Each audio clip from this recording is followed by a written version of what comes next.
교회의 사명은 이제 뭐 여러 가지가 있는데요. 첫 번째가 이제 복음 전파의 사명을 감당하는 거, 복음 전파가 첫 번째 사명이고, 두 번째는 교회 가운데서 서로를 돌보면서 이제 믿음이 연약한 자를 돌봐주고 또 서로 협력해서 선을 이루어 나가는 것, 그것에 이제 더 중심을 두게 됩니다.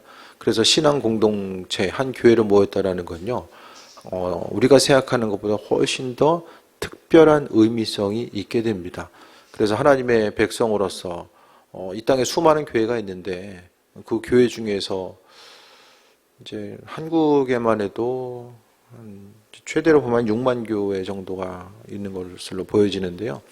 그 6만 교회 중에서 우리가 한 교회로 모였다라는 것이 또 우리가 생각하는 것보다 훨씬 더 또 하나님의 예비하심과 인도하심이 있음을 봅니다. 오늘 데살로니가 전서도 이제 무엇보다도 환난과 어려움의 때 신약의 많은 부분이요, 그 박해의 시대를 전제로 이야기합니다.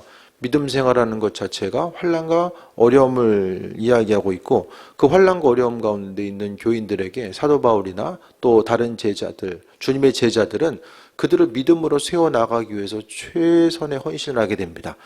그래서 믿지 않은 자들을 통해서 자들을 위해서 이제 복음을 전파하고 복음을 받아들이는 이들에게 말씀을 가르치고 양육하고, 또 믿음이 흔들리는 이들에게 더욱더 견고하게 그들의 믿음이 세워져 갈 수 있도록 서신을 통해서 이 모양 저 모양으로 이제 권면하면서 나아가게 되죠.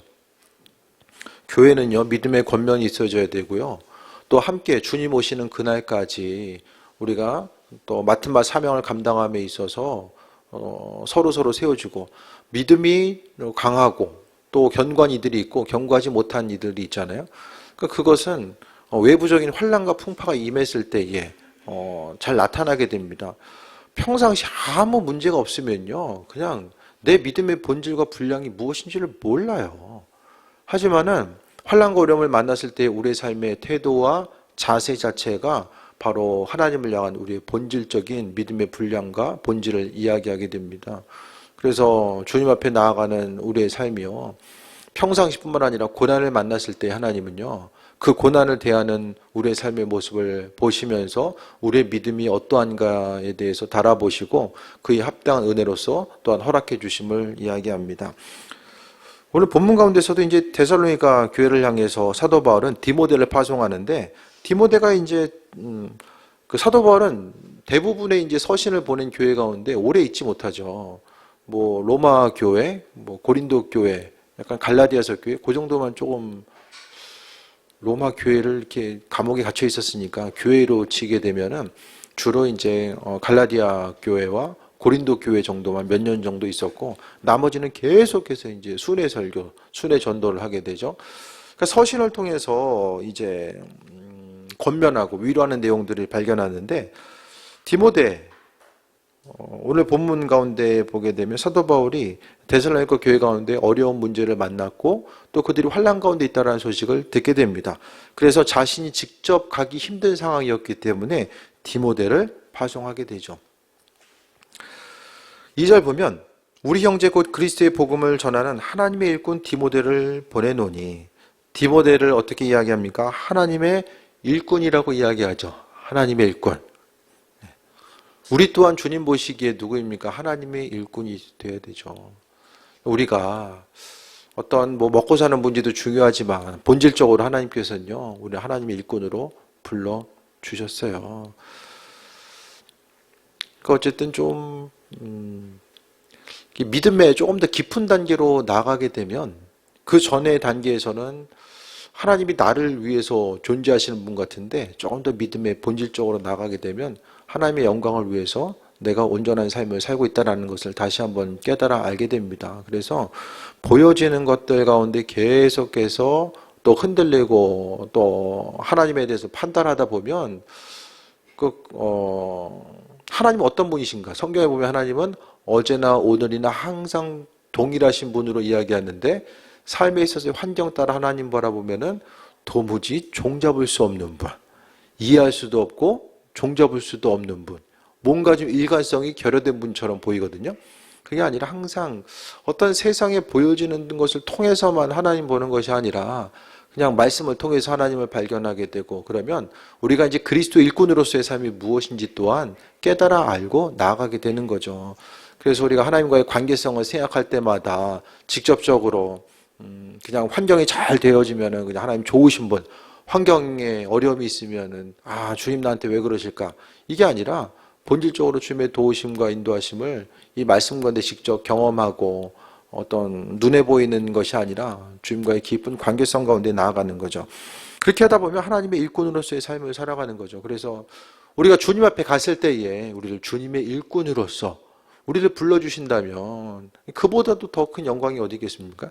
주님의 일꾼은 뭐예요? 예수님께서 행하셨던 일들을 그대로 감당하는 거죠. 그래서 그리스도 예수 주님의 일꾼으로서의 삶을 살아가고자 하는 것. 사도 바울은 디모데를 향해서 하나님의 일꾼이라고 칭호를 주게 됩니다. 성경에도 보면은 여호수아나 모세 같은 사람을 뭐라고 불러요? 하나님의 사람, 주의 종, 하나님의 종으로서 이야기하잖아요. 우리가 하나님의 말씀을 받은 자로서 일꾼으로서의 삶을 살아가야 되는데, 그러니까 디모데를 보낸 이유 자체가 2절에 나오죠. 너희를 굳건하게 하고 너희 믿음에 대해서 위로하고 또한 환난 중에 흔들리지 않게 합니다 라고 이야기합니다. 하나님의 사람, 하나님의 일꾼으로서 행해야 될 것들이 뭐냐면 서로를 향해서 굳건하게 하고 환난과 어려움을 만났을 때에 위로해주고 또 흔들리지 않게끔 서로를 향해서 위로하고 권면하는 역할을 행하는 거죠. 그래서 주님의 사역자들이 역할이요, 나가서 이제 믿지 않는 사람을 향해서 복음을 전파하는 것도 중요하지만은 교회 공동체 가운데 있는 이들이 정말 온전한 그리스도 예수 주님을 향한 그 믿음을 가지고 주님께 나아가고 흔들리지 않고 쓰임받는 삶으로 나아갈 수 있도록, 그러니까 믿음이 흔들리지 않고 나아갈 수 있도록 그들에게 도움을 주는 것이 하나님의 사람 또 그리스도 예수 주님의 일꾼으로서의 아주 귀한 사명이라는 것을 이야기합니다. 그래서 날마다의 삶 속에서 우리가 교회 가운데서 이렇게 위로하고 권면하다 보면 이렇게 계속해서 하다 보면 참 어려움 당하고 이렇게 지칠 때도 있겠지만, 하지만 주님께서 우리에게 생명을 허락하시고 또 맡겨준 사람이 있다면 계속해서 하나님께서 그만하라고 할 때까지는 계속 위로하고 권면하고 세워나가는 역할을 우리에게 또 맡겨주셨고, 그 역할, 그러니까 그 역할을 하면은 서로에게 유익이 돼요. 힘들어하는 그들을 세워줌으로 인해서 우리는 주애를 감당할 수 있고, 주애를 감당함으로 인해서 하나님께서 은혜의 상급을 우리에게 허락해 주시는 거죠. 그래서 사도 바울은 우리가 이것을 위하여 세움받은 줄을 너희가 친히 알리라 라고 이야기합니다. 복음 전파의 사명, 또 한 사람 한 사람을 세워나가는 이런 과정 때문에 그 일들을 위해서 하나님께서 세워주셨다라는 것을 또 이야기하죠. 목회하면서도 다 마찬가지인 것 같아요. 이 땅에 이제 목회자로 삶을 살아간다라는 것은 예전은 모르겠지만 이 시대 가운데서는 다른 어떤 것보다도 좀 관계성에 있어서의 문제, 또 누군가를 세워 나가야 되는 거, 항상 끊임없이 그 양육하고 위로하고 권면하되 또 말씀 가운데 믿음이 자라나는 이들이 있고, 항상 잘한 것 같은데 또 뒤돌아보면 똑같고, 잘한 것 같은데 뒤돌아보면 똑같고, 하지만 그렇다라고 할지라도 주께서 그들 한 사람 한 사람을 포기하지 아니하셨기 때문에, 주께서 사명 맡겨주셨기 때문에 또 그 일을 행하는 거죠. 이것을 위하여 세움받은 줄을 너희가 알았으면 좋겠다. 바울 사도의 최대의 어려움은요, 성경에 보면은 고린도서를 통해 보면 그가 이제 복음 전하다가 환난과 어려움, 매 맞고 또 배고픔과 또 환난 풍파 여러 가지 것들 이야기하지만, 그 무엇보다도 그가 경험했었던 최고의 어려움은 교회를 향해서 염려하는 것. 교회를 향한 염려가 무엇입니까? 그러니까 복음 전파를 하고 교회를 세워요. 그럼 그는 떠나가요. 사역자들을 세우고 떠나가게 되는데, 그럼 이후에 지금처럼 전화가 있어가지고 물어볼 수 있는 것도 아니고, 서신이 한번 왔다 갔다 하려면 정말 수십 일씩 걸릴 수밖에 없는 이런 환경들이 있었잖아요. 그러면은 그 환경 가운데 이제 교회가 또 양육했던 성도들이 어떻게 자라나고 있는가, 또 교회를 향한 유대인의 박해와 또 환난과 어려움이 있을 때 그 교회가 온전하게 성장하고 있는가에 대해서 이제 마음속에 이제 신경 쓰는 부분이 계속해서 있었다라는 거죠. 우리가 어떤 다른 문제가 아니라 하나님의 교회가 확장돼 나아가는 데 있어서의 마음의 어려움이 있다는 거 주님께서 다 아시죠. 예? 교회를 향해서 염려하는 마음, 또 하나님의 교회가 세워져 나감에 있어서 수고하고 헌신하는 모든 것들에 대해서 주께서 알고 계시는 거죠. 그래서 이 땅 가운데 어쨌든 목회한다라는 것은 마음 편할 날이 없어요. 이 정도면 되겠구나. 그동안 뭐 있으면서 광염교회 와서 한 번도 그런 날은 없었던 것 같아요. 참 이대로만 계속됐으면 좋겠다. 물론 하나님께서 더 은혜로 부어주실 때도 있고 좀 어려움 당할 때도 있지만은 뭐 큰일이 있든지 없든지 간에 항상 이 정도면 되겠지 하면은 뭐 조금 있으면 또 뭐라고 할까요? 이 잔불 정리하고 나면은 하나 둘씩 또 이렇게 불 나가지고 이렇게 불 정리하다 보면 어떻게 됩니까? 어디선가 모르게 또 타고 있어요. 그러니까 하나하나 또 이제 곳곳에서 이제 문제들이 나타나게 되고 그런 문제들이 있을 때에 이제는 조금씩 이제 다른 것보다도 이제 목회의 연륜이 좀 조금씩 가면 갈수록 그 문제들에 대해서 직접 붙들고 씨름하기보다는 이제 주께서 행하실 것에 대한 좀 소망함을 가지고 나아가는 그런 조금 여유들은 생긴 것이 있지만 그래도 항상 마음에 긴장감은 항상 있는 것 같아요. 교회에 있거나 때로는 이제 교회를 떠나서 있을 때는 항상 교회 공동체, 하나님께서 맡겨주신 교회 공동체. 왜냐하면 이 사람의 마음이 연약함이 있고요. 그 다음에 사단의 공격이 있기 때문에 사단은 끊임없이 틈을 노리고 있습니다. 끊임없이. 졸지도 먹지도 않고 휴가도 안 가고 끊임없이 교회의 틈을 노리고 있는 거죠. 그런데 우리가 교회를 향해서 긴장하지 않고 하나님의 도우심과 인도하심에 대한 믿음이 있지만 우리는 파수꾼, 깨어 있어야 된다는 거예요. 이쯤이면 되겠지. 잘 생각해 보세요. 가정이든 교회든요, 우리 자신이든 간에 이 정도면 되겠지라고 하는 그 순간은 결코 우리가 육신의 몸을 입고 있는 이상은 긴장감을 놓을 수가 없는 거예요. 그래서 항상 우리가 하나님 보시기에 우리의 삶을 돌아보고 또 교회 공동체를 돌아보면서 끊임없이 하나님의 은혜, 그러니까 긴장하면서 우리가 해야 될 것은 긴장하면서 마음의 불안감이 아니라 긴장하고 깨어있으면서 기도하고 하나님의 은혜에 대한 소망함을 계속해서 갖는 거죠. 주님의 은혜가 아니면 내가 이 자리에 설 수 없고 이 땅을 살아갈 수 없다는 것에 대해서 믿음으로 고백하는 거야. 그 긴장감이 없으면 주님이 계시든 안 계시든 나와는 별로 상관이 없어요. 주님 계셔도 살고 안 계셔도 그럭저럭 어떻게 살 것 같아요. 이런 마음이 생기거든요. 그게 아니라 하나님은요, 우리의 삶에 있어서 항상 주인 되시고 또 교회 가운데 바울 사도도 항상 그 개척한 교회를 향해서 소식이 들릴 때마다 마음의 긴장감을 가지고 기도하고 이 영적인 공격이 있을 때마다 그는 끊임없이 깨어서 기도하고자 했던 모습에 대해서 또 우리가 말씀을 통해 보게 됩니다. 4절 보면 우리가 너희와 함께 있을 때에 장차받을 환난을 너에게 미리 말하여 했는데 과연 그렇게 된 것을 너희가 아느니라. 그 양육하면서 또 하나님께서 주신 지혜와 또 지식의 말씀을 통해서 또 어떤 예언의 말씀을 통해서 데살로니가 교인들에게 말씀을 또 전했을 것이고 또 어떤 예언의 말씀과 같이 그들이 환난과 어려움 또한 경험하게 된 것 같습니다. 그래서 하나님의 약속을 이루어감에 있어서 잊지 말아야 될 것은 항상 주님의 약속의 말씀을 이루어가는 것. 그러니까 커다란 약속의 말씀을 받았으면요, 그 약속의 말씀을 이뤄나가는 과정 또한 이게 험난할 수 있어요. 하지만 그 믿음의 환난과 어려움과 시험을 통과했을 때에 하나님께서 허락하시는 은혜와 이 풍성함, 그 생명은 이루 말할 수 없는 은혜로서 우리에게 다가오게 됩니다. 5절에 봅니다. 이러므로 나도 참다 못하여 너에게 이러므로 나도 참다 못하여 너희 믿음을 알기 위하여 그를 보내었노니 이는 혹 시험하는 자가 너희를 시험하여 우리 수고를 헛되게 할까 합니다. 이 시험하는 자가 뭐 사단일 수도 있고 유대인들 또 거짓 선지자일 수도 있잖아요. 거짓 사도들. 그러니까 뭔가 좀 마음속에 디모데를 파송해서 데살로니가 교회 교인들이 온전히 세워지고 또 그들이 어떤 영적인 공격 앞에 또 지식적인 공격 앞에 넘어지는 것에 대해서 방지하고 확인하기 위해서 디모데를 파송하고 무엇보다도 우리의 수고를 헛되게 할까 함이니라고 이야기합니다. 수고하고 노력해서 세우는 그 양육자들, 그러니까 데살로니가 교인들이 온전히 믿음 가운데 성장하고 있는 그것을 이제 확인하고 싶었던 거야. 5절까지는요, 디모데를 파송하겠다는 내용이고요. 6절부터는 이제 이후, 디모데가 이제 다녀온 그 이후의 상황이 이제 펼쳐져요. 6절 봅니다.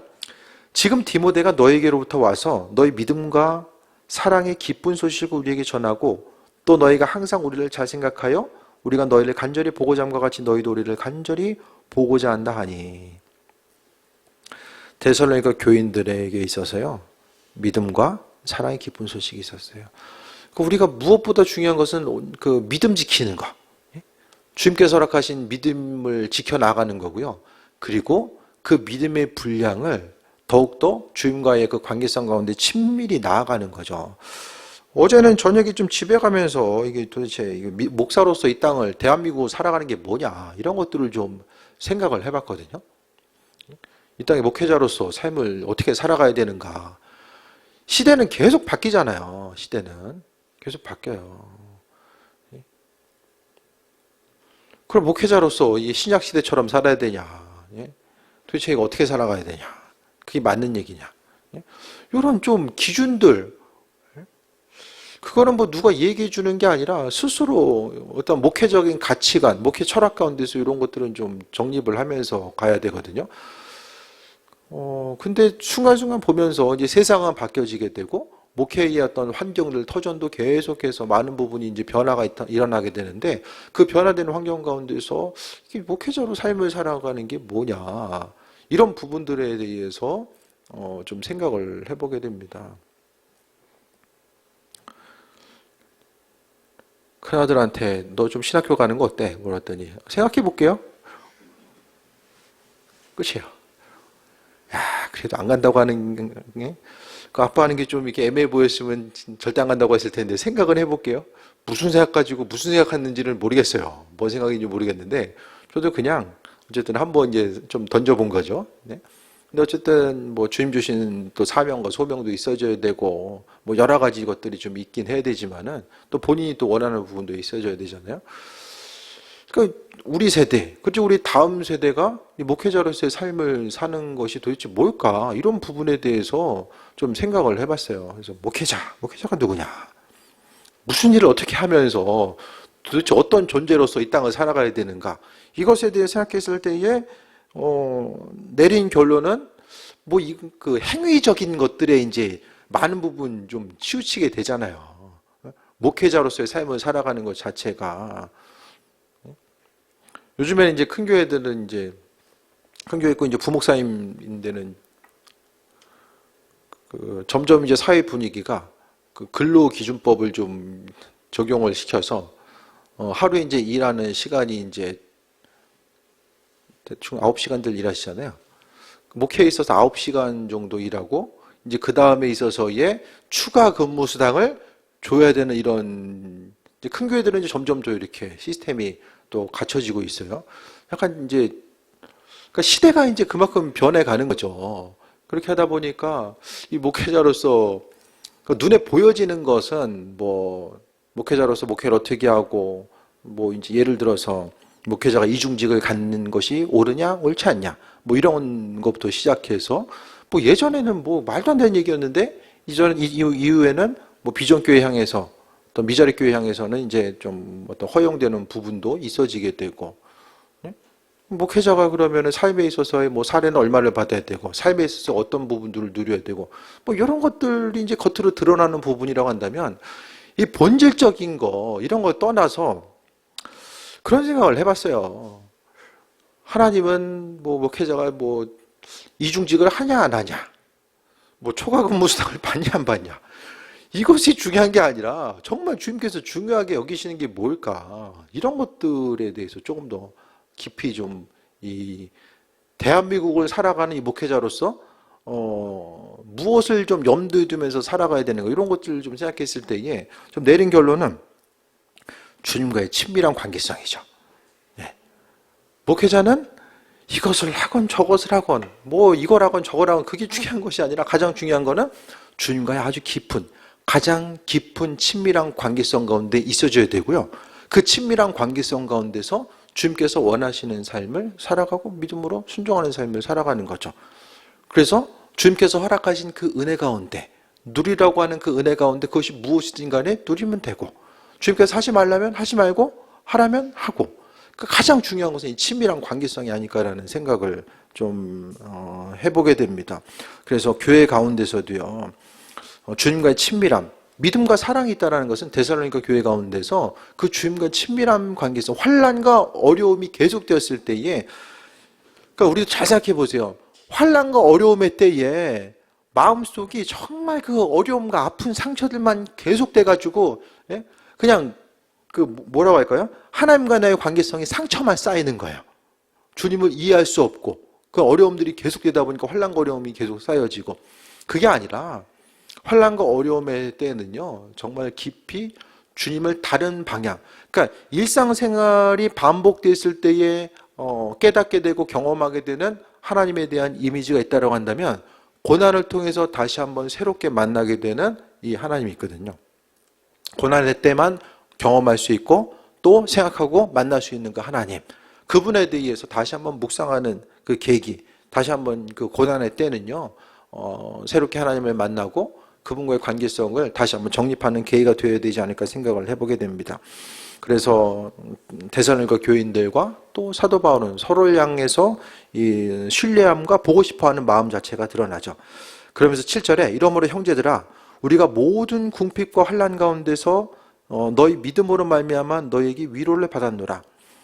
데살로니가 교인들만 사도들로부터 또 사역자들로부터 위로를 받은 것이 아니라 바울 사도에게 있어서의 가장 큰 위로는요, 오늘 본문 가운데 보니까 데살로니가 교인들이 정말로 소문은 이런 소문 저런 소문, 환난과 어려움이 이제 극에 달하고, 또 이제 무엇보다도 이제 데살로니가서의 핵심적인 주제는 재림이거든. 재림. 예수님 재림의 때가 이제 늦어지니까, 야, 예수님 재림할 것 같아? 그런 날은 오지 않아. 그러니까 이단들이 이제 계속해서 그 얘기하고, 사도 바울의 가르침, 바울 사도는 재림의 때가 임박했다고 이야기했거든요. 그러니까 더딘 것처럼 보이니까 어떻게 됩니까?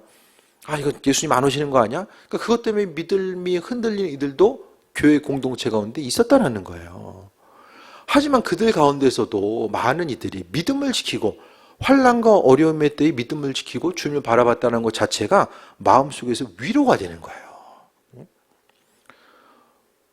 목회자가 가장 기쁠 때는 교인들이 그래도 힘든 가정 가운데서도 믿음으로 좀 살아보려고 하고, 어렵지만 좀 믿음 붙들고 더욱더 주님 앞에 나아가려고 하는 그 모습 볼 때가 좀 가장 기쁠 때가 아닐까요?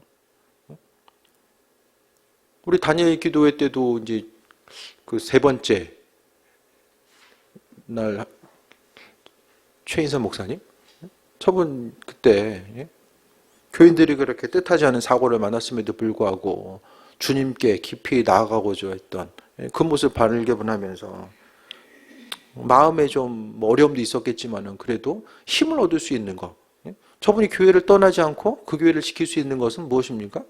그 상처받은 그들을 향해서 위로받고, 오늘 사도 바울처럼 그 위로함을 그들이 경험했기 때문에, 저분도 경험했기 때문에 그 교회를 지키고 또 있었던 거죠. 목회하면서 그냥 힘들기 때문에 힘들고, 힘든 상황이 있을 때 다 넘어지고, 그냥 기뻐할 만하니까 기뻐하고, 어려움 당했을 때는 그냥 깔아앉고, 이런 것이 이제 반복되는 것이 아니라, 물론 우리 육신의 몸을 갖고 있기 때문에 어려움에 힘들게 반응할 수는 있어요. 하지만은 하나님께서 허락하신 그런 위로, 주께서 허락하신 그 위로 때문에 새 힘 얻고 나아가는 거. 그래서 저는 뭐 다른 것보다도 정말 간절히 원하는 것은 좀 믿음으로 굳건해지고, 여러분 한 분 한 분이 뭐 복권 맞는 것도 의미가 있겠지만, 복권이야 뭐 막 맞아가지고 그거 뭐 많이 있어도 뭐 사라지는 것도 한순간일 거예요. 쉽게 들어온 것도 쉽게 사라지잖아요. 무엇보다도 가장 정말 간절히 원하는 것은, 여러분이 어떤 사정과 형편이 있다라고 할지라도 주님을 향한 굳건한 신뢰함이 있어서 환난과 풍파 가운데서도 하나님의 그 살아계심과 전지적인 그 능력에 대해서 의심하지 않고 항상 뿌리를 굳건히 내리고 살아가는 것. 그래서 믿지 않는 사람들이 믿는 사람들을 봤을 때에, 어려운 일 당했을 때에 정말 죽을 것 같고, 기쁜 일이 있을 때는 기뻐하고, 믿지 않는 사람들도 똑같이 할 수 있거든요. 그 믿는 사람들, 그리스도 예수 하나님의 백성으로서의 온전한 삶을 살아가는 우리들이 그 믿음으로 온전한 삶을 살아감에 있어서 믿지 않는 사람들과 다른 부분이 뭐가 있을까?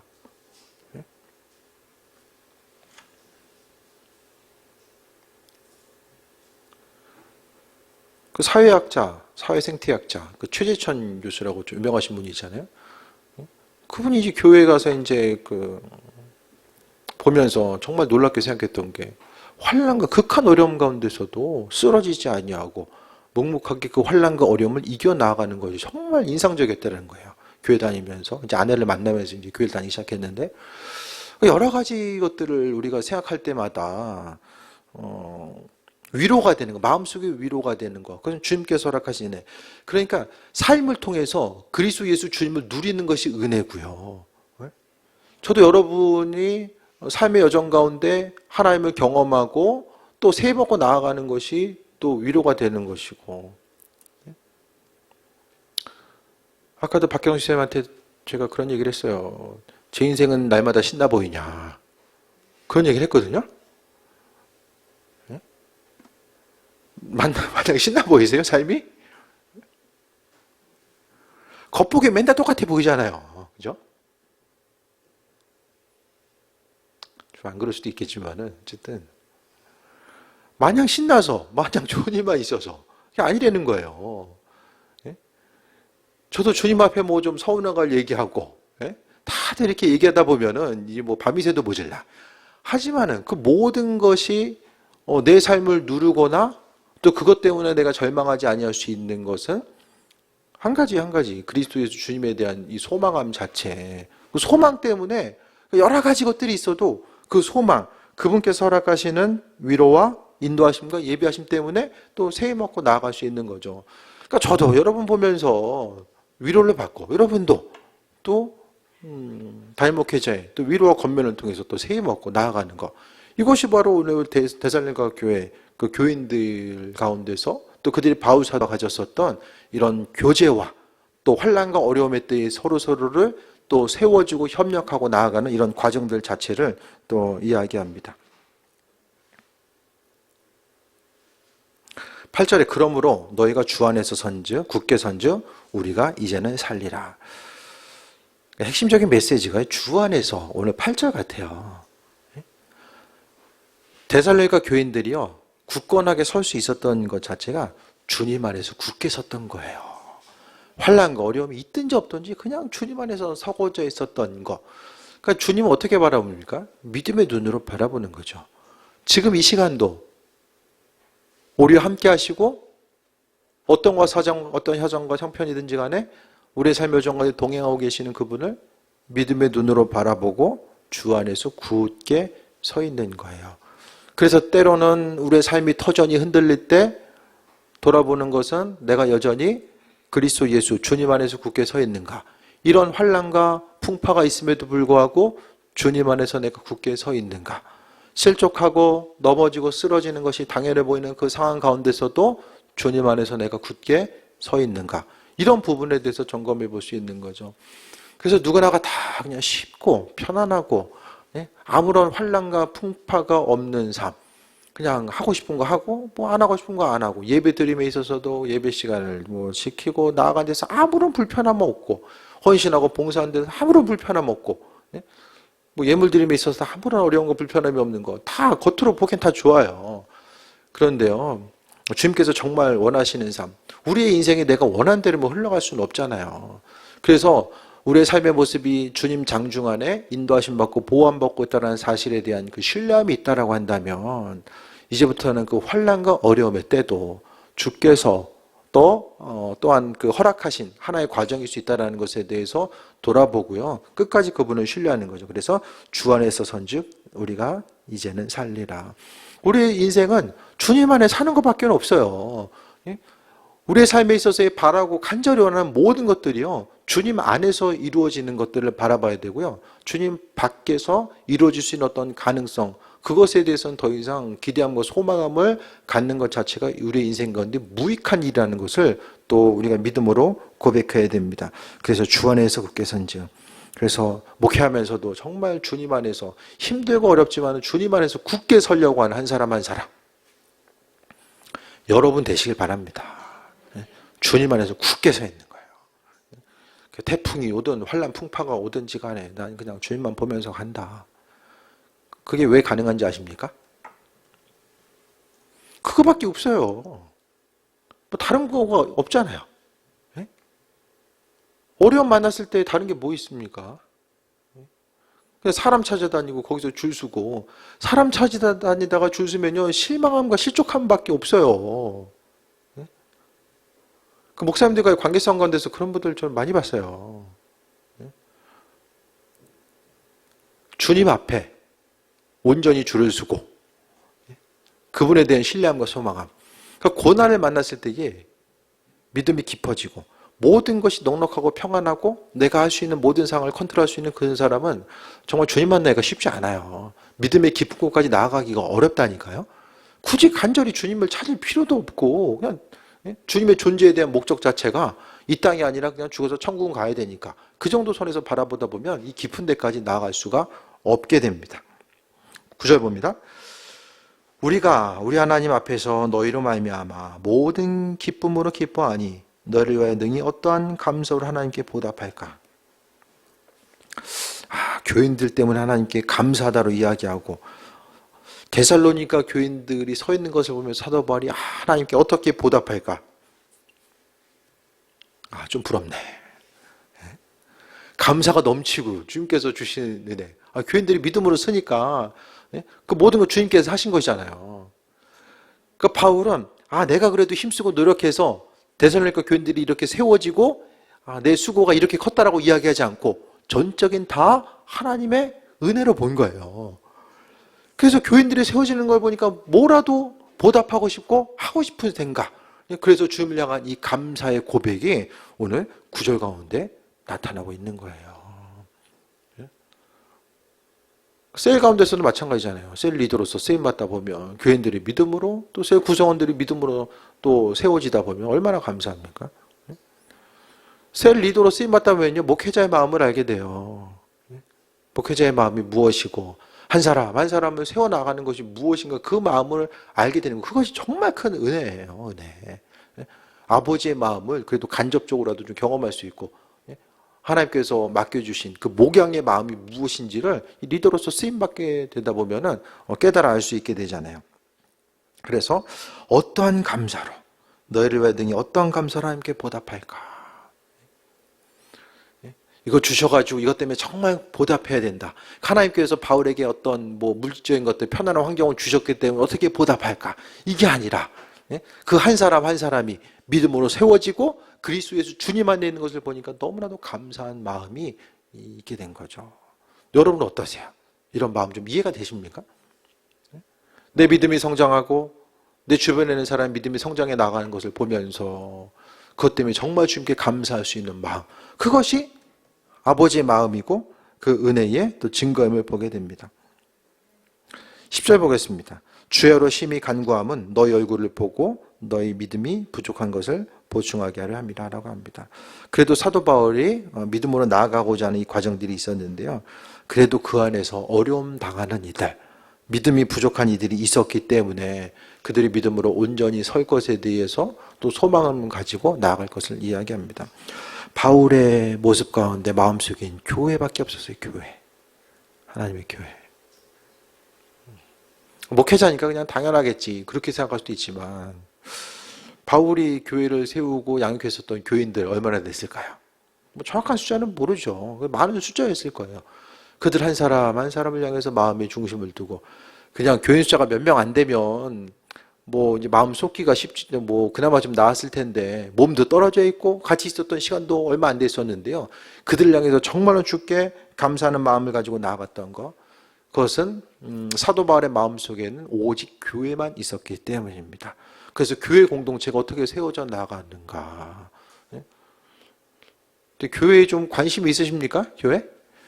예수님께 관심이 있는 사람들은 교회에 관심을 둘 수밖에 없어요. 교회 공동체가 움직여지고 나아갈 방향성을 찾고 이 모든 것들은 교회가 예수님께서 머리 되시고 몸이 바로 교회이기 때문에 교회에 중심을 두는 거예요. 말씀 정리합니다. 아버지의 마음, 그 모든 것들. 사도 바울은 하나님의 교회가 이 땅에 세워지는 것에 중심을 두었고요. 또 데살로니가 교인들이 온전히 하나님 말씀대로 살아가는 것에 기쁨을 가지고 있었고 그 중심 가운데서는요 주 안에서 굳게 선 것, 바울도 주 안에서 굳게 서고 데살로니가 교인들도 주 안에서 굳게 섬으로 인해서 서로 서로를 향해서 위로가 되고 또 권면이 되는 이런 그 귀한 관계성 가운데서 또 초대교회가 성장해 나아갔던 이 모습에 대해서 또 오늘 성경은 이야기하고 있습니다. 아버지의 마음을 품고 또 하나님께서 우리에게 맡겨주신 사명이 있잖아요. 내년 한 해, 또 올 한 해를 마무리하고 내년 한 해를 또 맞이함에 있어서 주께서 맡겨주신 사명을 어떻게 감당하면서 나아갈 수 있을까, 이런 부분들을 다시 한번 점검해 보시고요. 하나님의 일꾼으로서의 온전한 삶, 주께서 우리에게 또 하나님의 일꾼으로서 우리를 불러주시고 은혜로 함께해 주셨는데 그 주님의 일꾼으로서의 삶을 어떻게 살아갈 수 있을까, 이런 부분들에 대해서 다시 한번 돌아보시고 또 주님께서 마음에 감동 주시는 대로 또 주님을 기쁘시게 되는 자로서의 온전한 삶을 살아가는 것. 그래서 교회 공동체 가운데서도요, 서로서로를 돌아보고 또 믿음으로 또 서로서로를 세워나가고자 했을 때에 하나님께서 또 일꾼들에게 허락하신 합당한 은혜를 허락해 주실 줄 믿습니다. 그래서 서로서로 또 세임 얻고 승리하고 위로하고 권면하며 내년 한 해를 또 바라볼 수 있게 되길 바랍니다. 우리 이 시간 또 좀 기도하고 찬양합니다. 주님 감사합니다. 모든 것이 하나님의 은혜입니다. 날마다의 삶 속에서 하나님은 묵묵히 하나님의 일들을 해오셨고 또 은혜로 인도해 주셨습니다. 우리는 때로는 눈에 보여지는 것을 통해서 하나님을 판단하고 또 하나님을 저울질할 때가 있었습니다. 그것이 아니라 창조주 하나님을 하나님으로서 대하게 하시고 또 우리의 삶의 여정 가운데 날마다 선한 것으로 함께 하셨던 그 풍성한 은혜를 바라보게 하여 주옵소서. 기도하게 하시고 또 말씀 가운데 더 깊이 나아가서 주님을 발견할 수 있도록 은혜 베푸시고 또 하나님의 귀한 일꾼들 가운데 주님 은혜 위에 은혜 풍성함으로 더하여 주옵소서. 예수님의 이름으로 기도드립니다. 아멘.